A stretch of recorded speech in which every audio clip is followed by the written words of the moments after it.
ఇది వివేకానంద రెడ్డి గారి బయోపిక్.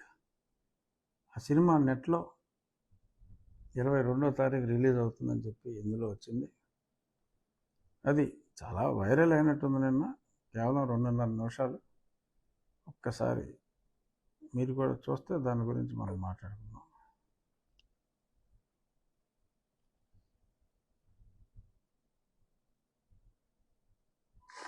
మేము కొత్త పార్టీ పెడతాం. ఓకే, నాయన పేరు మీద.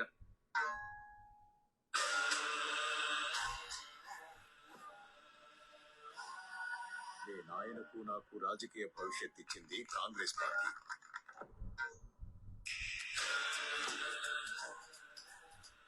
మనం పార్టీ పెడుతున్నాం. I'm going to contest in Pulivendula constituency. నువ్వు కానీ పార్టీలోకి రాకుంటే మేమే నీకు ఎదురు నిలబడాల్సి వస్తుంది. ఇది చెప్పిరమ్మని పంపిరానా? జగన్ మిమ్మల్ని ఏది ఏమైనా సరే జగనే సీఎం.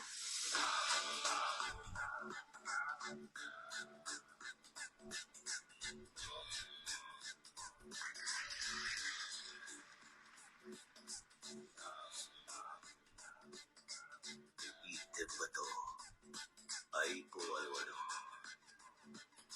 అడి పని చేస్తారంటావా? దస్తగిరి కదిలేకపోయినాడు. హోటల్ తీసుకొస్తున్నాడు. ఎప్పటికైనా వాడికి సరిపోటీ నువ్వే తల్లి.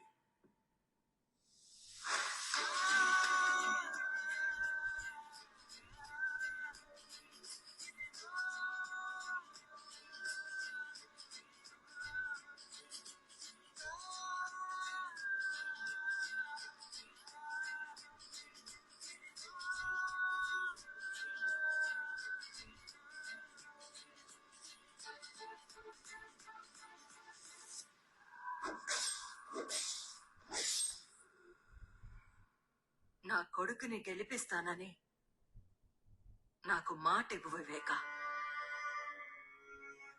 మన వాళ్ళతో కలిసి ఉండమన్నానే కాని ఓడిపోమని కాదు నాయన. నువ్వేం చేయాలనుకున్నావో చేసేయి. నేను సీఎం అవ్వాలి అంతే.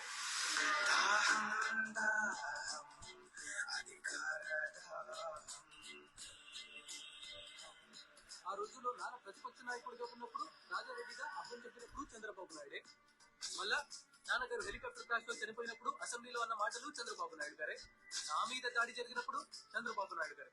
ఇవాళ చిన్నాయన మీద దాడి జరిగిన నేపథ్యంలో ముఖ్యమంత్రిగా ఉన్న వ్యక్తి మళ్ళీ చంద్రబాబు నాయుడు.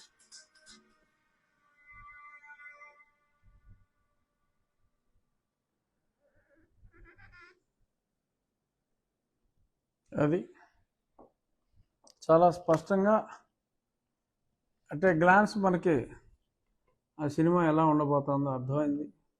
చాలా క్లియర్గా మరి తెల్లవారుజామున అంటే ముందే చెప్పారు, సిబిఐ ఛార్జ్షీట్లో ఉన్న మ్యాటర్ ఆధారంగా తీసిన సినిమా ఇది, no other freedom is taken అని చెప్పి మాట్లాడారు చాలా స్పష్టంగా. మరి అందులో తెల్లవారుజామున కొందరితో మాట్లాడినట్టుగా సిబిఐ ఛార్జ్షీట్లో ఉంది కాబట్టి దాని గురించి కూడా చాలా స్పష్టంగా ప్రస్తావించటం. అలాగే మరి ఆ కసా దస్తగిరి కత్తి కోసం వెళ్ళాడు అన్నది ఇవన్నీ సిబిఐ ఛార్జ్షీట్లో ఏదైతే ఉందో ఈ ప్రొమో చూస్తే ఆ ఛార్జ్షీట్ ప్రకారమే ఇదంతా ఈ చలనచిత్రం తీసినట్టుగా. అది 22వ తారీఖు యూట్యూబ్లో ఏదో పెట్టారు. అందులో ఆ యూట్యూబ్లో డౌన్లోడ్ చేసుకుని చూసే విధంగానో మరి ఏదో మరి ఆ సిస్టమ్ ఏంటో మరి నాకు తెలియదు. 22వ తారీఖు అందరం ఆ సినిమా చూద్దాం. సిబిఐ ఛార్జ్షీట్ బేసిస్లోనే చేశారు కాబట్టి డెఫినెట్గా అది అందులో అబద్ధమేమి ఉండే అవకాశం పెద్దగా లేదు. కాబట్టి